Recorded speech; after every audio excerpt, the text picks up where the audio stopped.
Welcome to Macon Memories. I'm Lynda Wright at Randolph-Macon College. Today is October 31st, 2017, and I'm interviewing Susan Donavant as she comes up on her retirement from the college after almost 40 years, or maybe slightly more than 40 years of working at the college. She's retiring as Executive Director of Alumni Relations. So Susan, welcome, and first I want to congratulate you on your retirement. Thank you. And as you look forward to retiring at the end of the year, we wanted to take a few minutes for you to look back at your time at the college. So first, why don't you tell us how you happened to come to Randolph-Macon College? Okay. I have actually been hired 3 times by the college. The first time was in 1974 as the first director of annual giving. I was here for 5 months, and then I married my husband, Mike, and his work took us to North Carolina. So after those 5 months, they had to find someone else at that point. Henry Carter was the head of the department, and he was absolutely wonderful. He was a member of the class in 1953. And at the time, the person who was treasurer was known as Captain Don Reed. I'd served in the Navy, and his secretary was Grace Moss, who was an absolutely wonderful lady. She had 2 Irish setters that I remember were basically with her most of the time in the business office behind the main desk, but very, very well behaved. And I also remember the first time I went down to get some supplies from Grace. At that time, I had a small blue plastic Smith Corona typewriter that I was using. This was long before the advent of computers. And so I had to use carbon paper in order to make copies of things for files. And I remember going down to see Grace, who had the supplies, and when I said I would like some carbon paper, I was expecting her to give me a box of carbon paper. And she looked me straight in the eyes and she said, "How many sheets do you want?" Oh, my goodness. At which point I said, "May I have 5?" And she said, "Yes." And she very slowly counted out 5 sheets and gave them to me. So I was learning very quickly that this is something where we all need to be very fiscally responsible at Randolph-Macon and just ask for exactly what we need within a short period of time and not thinking long term. I hope she didn't make you reuse the carbon paper. We actually used it a number of times. Yes. Yeah. And so then when you were hired the second time, how long did you stay at that point? Yes. The first time was the 5 months, and then with Mike's and our marriage taking us away, a year went by and they had not filled the position. And so I contacted the person who was head of the department, and I asked whether or not they would like for me to run the phonathons on a 3-month contract, because I could come up from North Carolina in order to do that. And they said yes.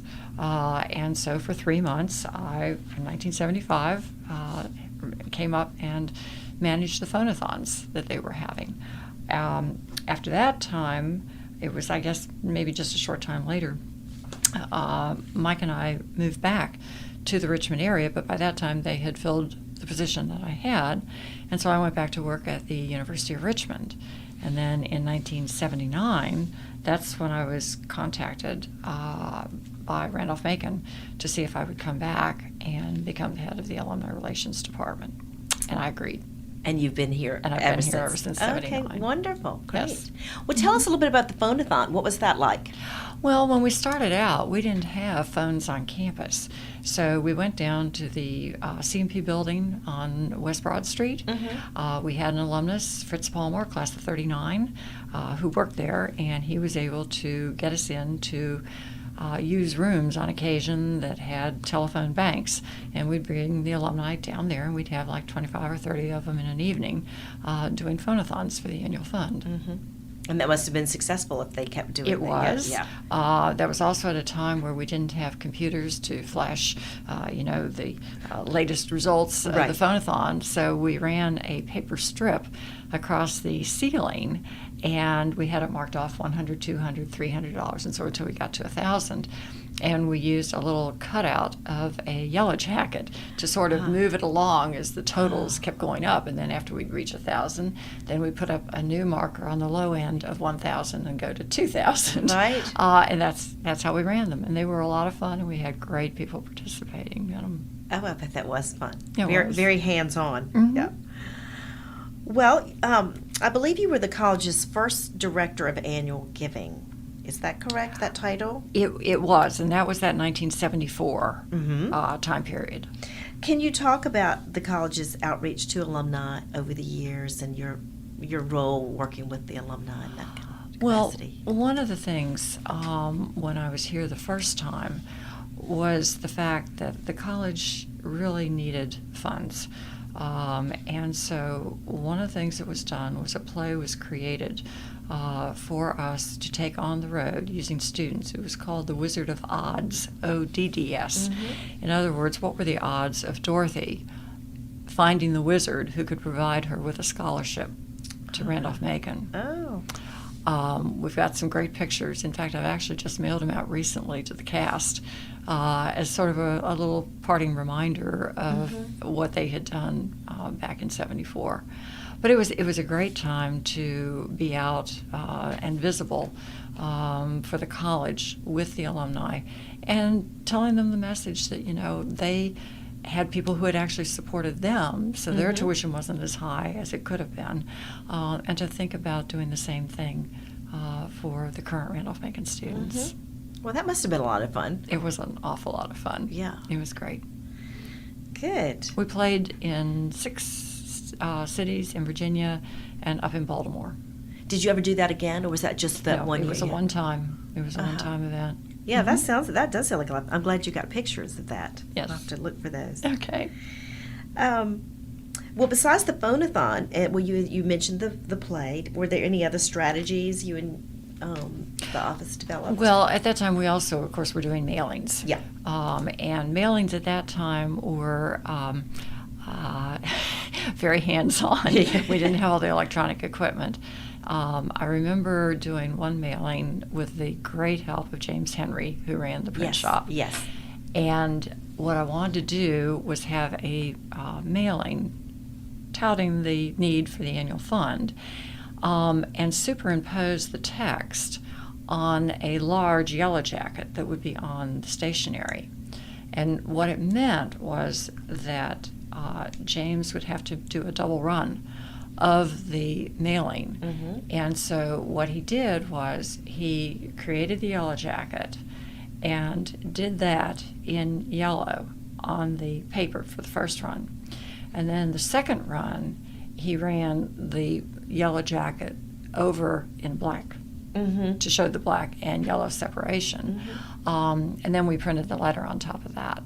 And it Wow. fit right into the silhouette of the yellow jacket. Wow. And before all this graphic design software, that was really quite a feat. Well, it was Yeah. a challenge because I am not an artist. Yeah, that's wonderful. And the thing I also remember about that, at the very bottom where the stinger was on the yellow jacket, after we'd had all the wording encouraging people to make a gift, at the end of the stinger, it just had a little note that said, "Get the point." Oh, that's cute.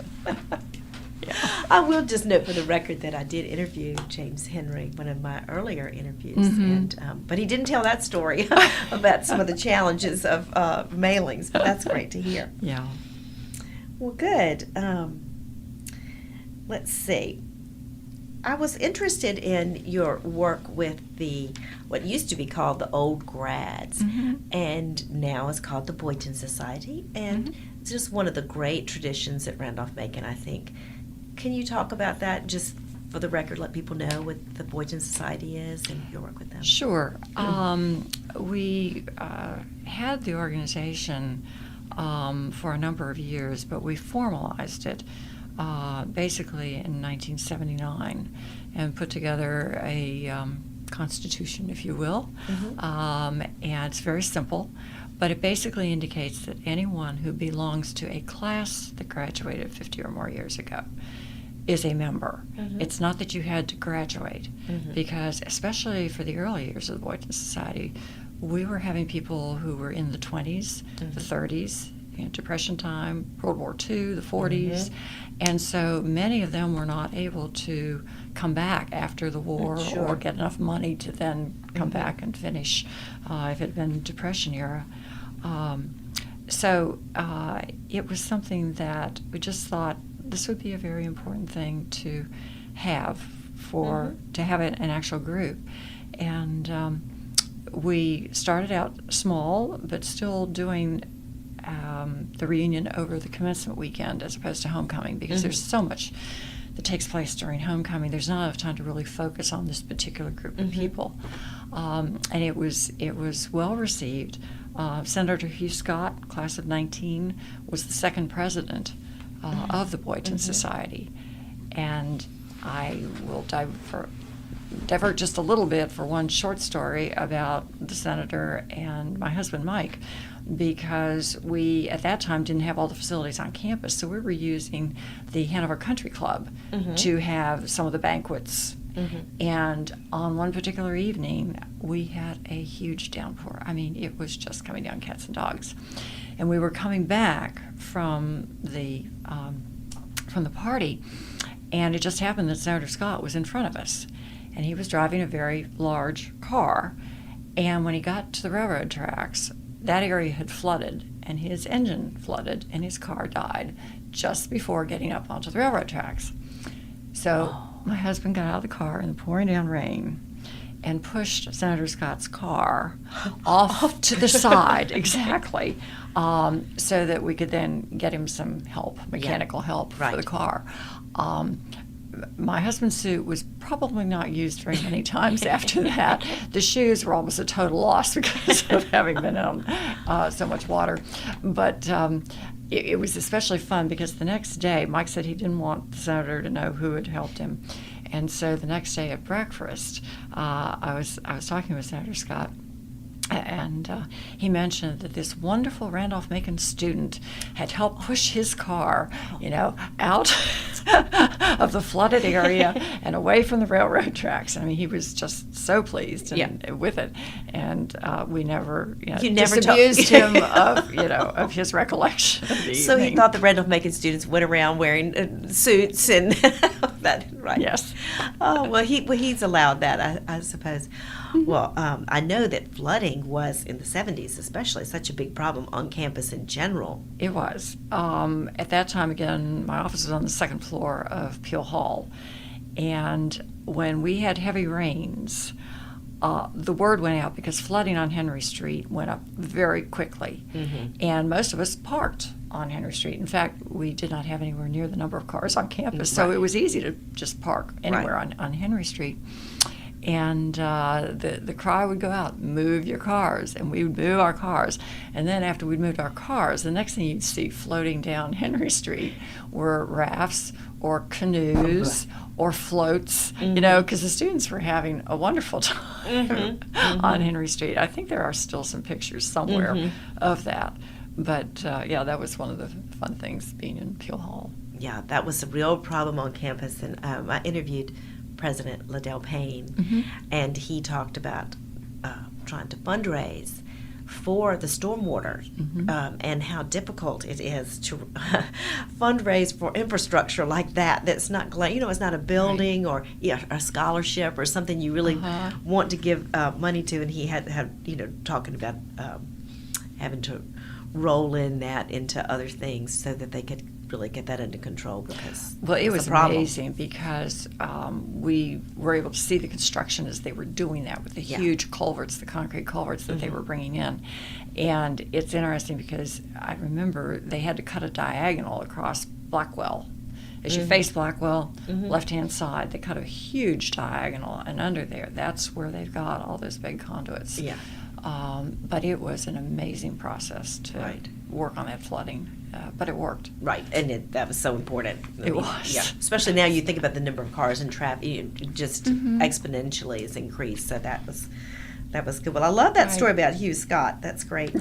So, I also just say I think that the Boyton Society being recognized at graduation is so moving, and I think really wonderful for the graduates to turn and look at the people who were in classes 50 years, it gives them a vision of how to stay connected with Randolph-Macon for 50 years. I think it's really brilliant, and it's very moving. Well, we've been very fortunate with the administrations that have thought that was of value to have them there, and when they are asked to stand and are recognized, it means a great deal to them.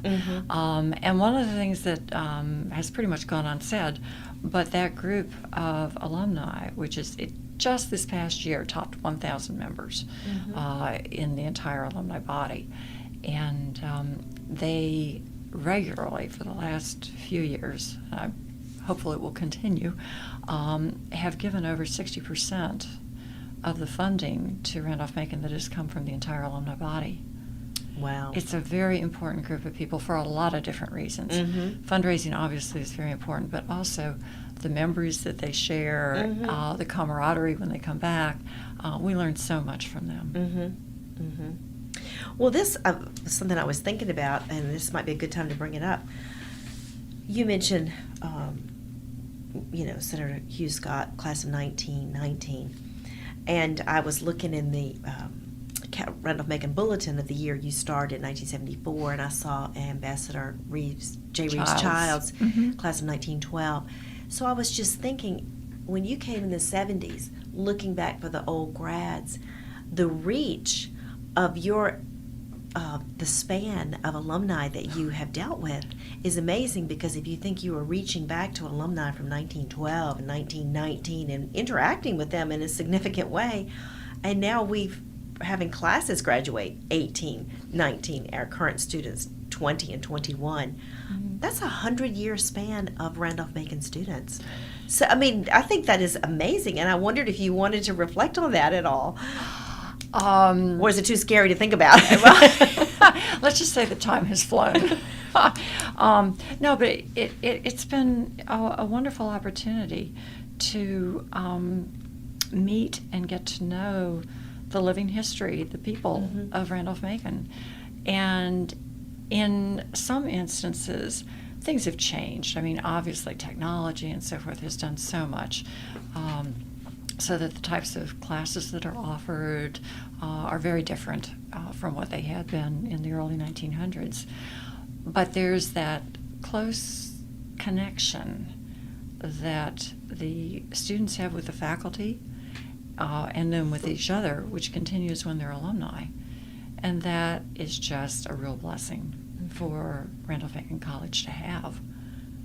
There are a lot of schools that don't have anywhere near that type of closeness, and the one way that many people will look at it as far as statistically is the type of support that is given, not necessarily the dollars, because big universities and so forth can do more, but the percentage of our alumni, again, who want to support this institution so that future generations have that opportunity that they had, that means more than anything. It really does. They're passionate about this college. And the last few years, our alumni giving has really told that story. Just if you look at the numbers, compared to even flagship universities, and our percentage has been in the top of the nation. So I think that really speaks well of the work that, it speaks well of this community, the college, but also it acknowledges the work that you and the development office have done too to reach out. It is definitely a team effort, and we have a great person right now in Diane Louder as the head of the department. Well, great. Well, on that note, can you tell us a little bit about the people at the college who've been important to you through the years? I will always be grateful to Luther White and Henry Carter for having hired me. It was a pleasure working with Liddell Payne. He brought many gifts to Randolph-Macon, as did his wife Jean, who worked for the college for a period of time. Rusty Martin was a person who helped us greatly as far as alumni relations, because we had had what were known as tailgates, and no one was really responsible for them. And they had deteriorated over the years and were nowhere near what they are like now, which is marvelous, and Ellen Stack is to be commended for what she's doing with them and the design and so forth. But one of the things that I was hearing from alumni was that they really did want to be able to have tailgates revived. And so President Martin agreed to walk the campus with me. And we went and looked at the parking lot by the physical plant. Because at that point, there was no consideration being given to having the tailgate back close to where the football field was. And he agreed that we could hold it there. And we had some people like John Werner, John Clements, and some others who were on the committee that we formed in order to discuss how are we going to bring tailgating back and have it a really good experience for everybody. And that group did put together an outline of what we could do, how we could set up, and so forth. And so for 2 years, we had the tailgates down there in that area. And it was nice. The alumni appreciated being able to have it back, but they really wanted to be close to the football field. So after 2 years, I asked President Martin if he would consider moving the tailgate closer to the football field. And he said he would be willing to consider that. And so we went down to the parking lot there by the physical plant, and we looked at that area, and then we slowly walked up toward the football field. And as we were passing the football field, he mentioned the possibility of having it in the parking lot that is between Crenshaw and the dorm, which would not be visible to the football field. And we talked about that, and then we came to the parking lot at the north end of the field, or west side of the field, and we talked some more about the proximity to the football field, and he agreed that with certain things in place that we could go ahead and move it from down at the physical plant and move it up there. And the alumni were very appreciative. We had a good team on the alumni board that helped provide leadership roles as to how we registered people and making sure that people were having a fun party time. This was not something that descended into something else. And from that point on, we were able to continue. It's So, a huge event now, like you say. It is. The It's current, wonderful. It's just a lot of fun. It is. Well, very good. Let me see. Well, so when you began working in the development office in 1974, the college had just recently gone co-ed in the fall of 1971. So that you didn't live through that change, the watershed event, as they put it, but you have seen a change in the alumni. Oh, yes. Because going from, and we still, when we look at the Boynton Society, we haven't reached that watershed moment in the Boynton Society because we're still in the 1960s for the Boytons. Well, but we do have a few women We do. that are Yes, talk in about that. there. Yes. Okay. The first ones who were inducted were in the class of 1932, and they were towns ladies. And we made, as I say, a big fuss over them. They had corsages throughout the weekend, but they thoroughly enjoyed it. And then in 1945, Eloise Piccolo, who lives locally, graduated, and she actually became a member of the executive committee of what had been known as the Old Grads and then became known as it is now as the Boynton Society. She became president, went through the chairs, and became president. And she is still a member of the executive committee of the That's wonderful. Boytons. Yeah, it is. But then moving forward to after the 1970s, when the alumni, I mean, have you? I guess that just as women became part of the student body, it's just natural that we become active in the Alumni Association. So. And the first female president of the Society of Alumni was Pat Hamback, class of 75, who went on to become a trustee of Randolph-Macon, and is still a very loyal alumna, staying engaged with the college. Well, that's appropriate. She was in the first graduating class of 4-year women once, of the residential And coalition. Donna Klepper is another one, okay. Who was from that very early period and who became a president of the Society of Alumni and is also exceedingly active. Yeah, that's wonderful. Well, good. Well, what has remained constant among you're looking back over the RMC alumni and college relations, among the alumni, what do you think are some of the constants, characteristics, and what do you see as the biggest changes in alumni over the years? I think the biggest constant has been the faculty who have instilled a real desire for learning with the students, and the staff that supports them in so many ways. It's also been interesting to see some of the changes in how communication takes place with people, because with the advent of the internet and so forth, many of the faculty and former students are staying in touch that way. So it's it eases the way for people to stay in touch with each other. And a lot of the alumni do come back for various big events, but much of the time they spend also visiting with the former faculty, either here on campus or if they are retired faculty, meeting the faculty in their homes or taking them out for dinner, that sort of thing, which has been a very good thing to see.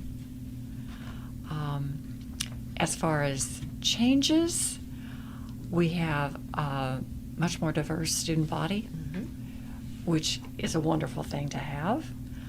And I think that has added to the sort of side education outside of the classroom for our students, whether they are foreign students or students from different states, whatever the background is.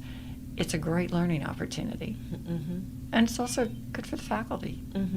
I'm sure that has enlivened a lot of conversations in the classroom, as it should. Yeah.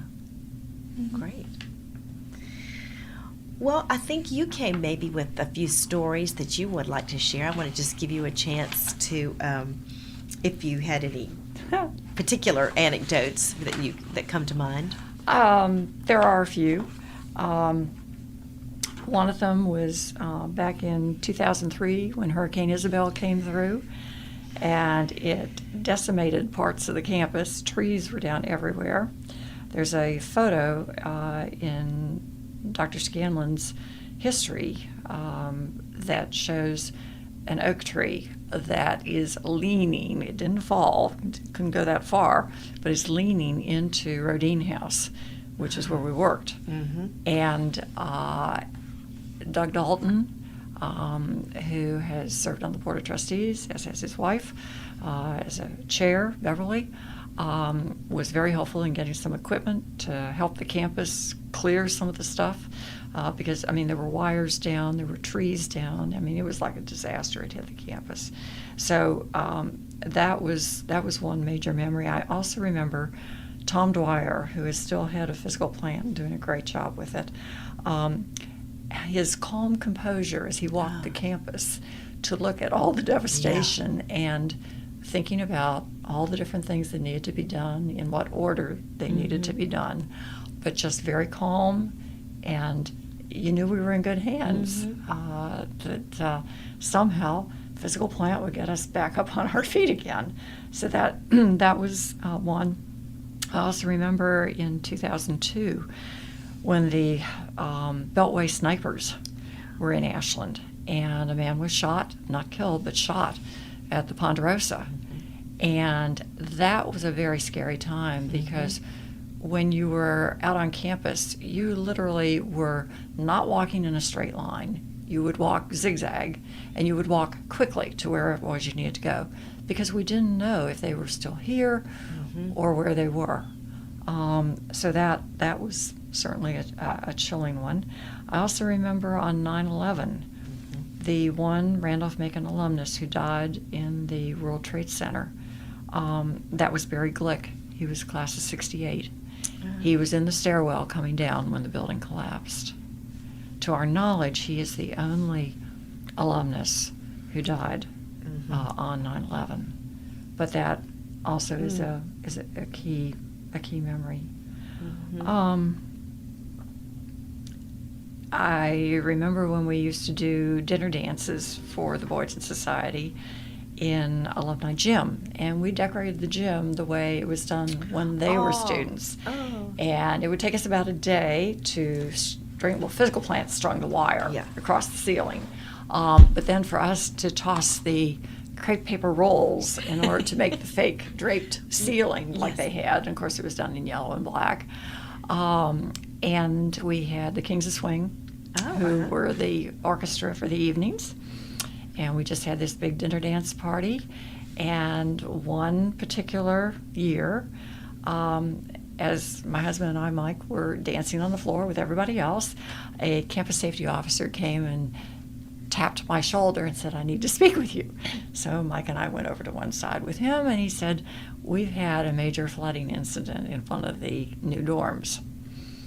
And that's where the alumni were staying, because they could stay on campus at that time. And so we quickly got the word out to everybody that was in that particular dorm that we needed to go over and move their things from the first floor to the second floor. Oh my goodness. And these are the old grads. I mean, yes, yes, right. Exactly. But everybody was great about it. Nothing got ruined. There may have been a few slippers that may have gotten a little soggy, but everybody was absolutely great. But it was the last thing I was expecting to have happened during that particular weekend. Well, maybe you got some donations coming in to help with the flooding after that. Possibly. Goodness. Another thing that I remember early on in 1979 was Doug Dalton's special support for us. We were at a point where we did not have, we were in between heads of the department, and there were 8 of us, and we felt it would be very important for us to go off campus and have a couple-day retreat where we could really sort of gather ourselves and figure out, until we get ahead, who and what needs to be, who needs to do what, and overall what is our game plan for the coming year. And so Doug provided $1,000 for us to have an off-campus retreat, and it was amazing what came out of that effort, and it was extremely helpful. And we were able to implement a number of things, and I can't say enough about his, in a number of different ways. Both he and Beverly have been so helpful over the years. But this in particular made a big impact on us at that very early time, to be able to keep things moving in the area of advancement. Very good. That was a very creative idea, whoever thought of that. And who led it? Was it led in-house as well? The 8 of us sort of co-led it. And we went up to Mountain Lake to get off campus. That was one of the things that just have a different atmosphere. And it was extremely helpful.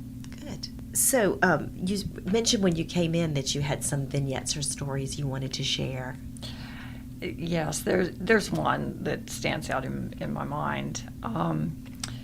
The class of 29 was the first 50th class that I worked with, and it took place in 1979. And one of the things that I remember was that there was a gentleman, his name was Ira Hull, in the class of 29, who lived in the mountains of West Virginia. And he was a very short in stature man and very quiet. He'd been a school teacher. He wanted to come back for his 50th reunion. And he got on a bus and it was about a 10-hour bus trip Oh, goodness. to make it to Ashland in order to participate in the 50th reunion.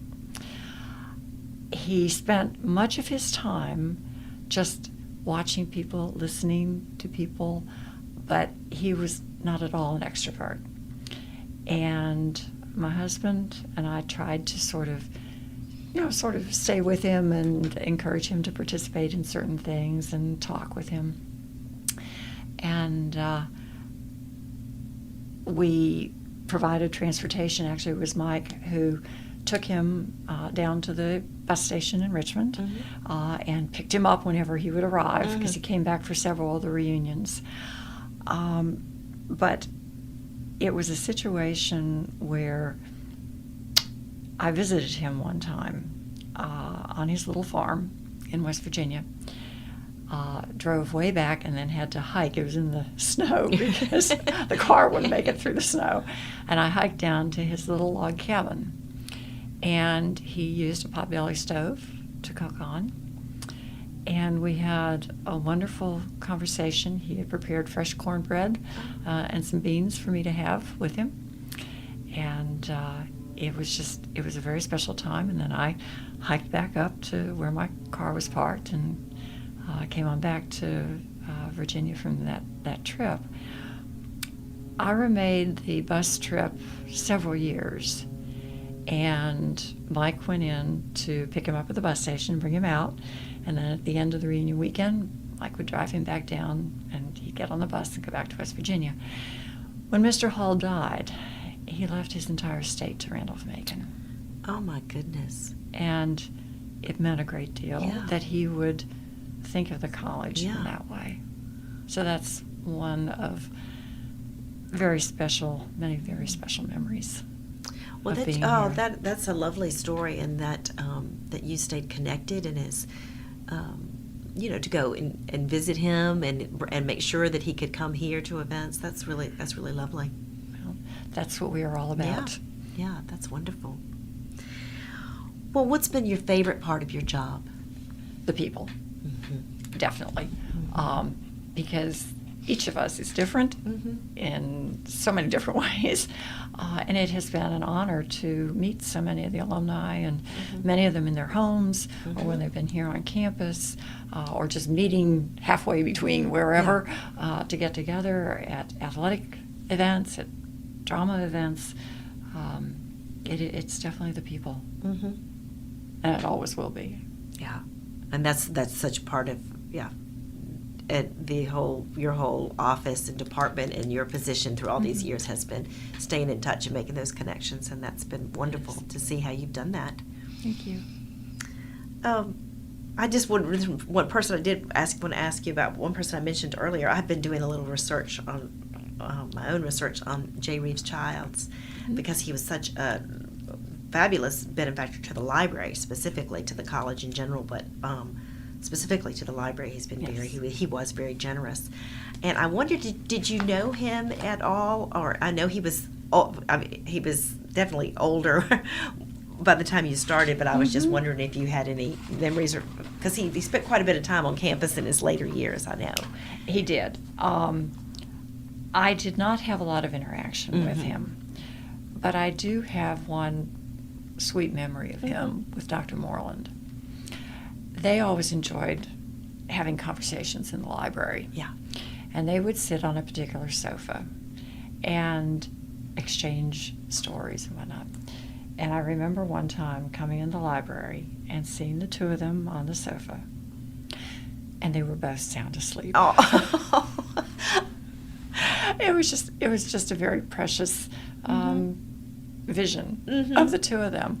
Their lives were so remarkable. They'd done so much and seen so much happen, both on campus and in the world. And it's just a very sweet memory that I have of the two of them. They were that comfortable with each other too. They probably had a nice conversation, and the conversation had waned a bit, and the next thing you know, they were just dozing. And we must remember, too, that at that time the library did not have air conditioning. Right. It was a warm afternoon. Yeah. Right. Well, that's a lovely, lovely memory.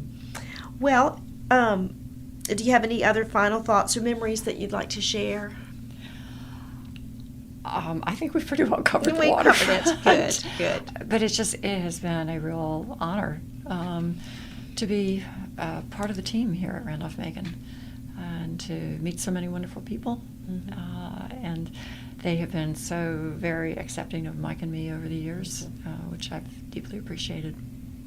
Well, best wishes to you and your husband on Thank your you. retirement. Thank you. Thank you for coming in today. You're most welcome. Thank you.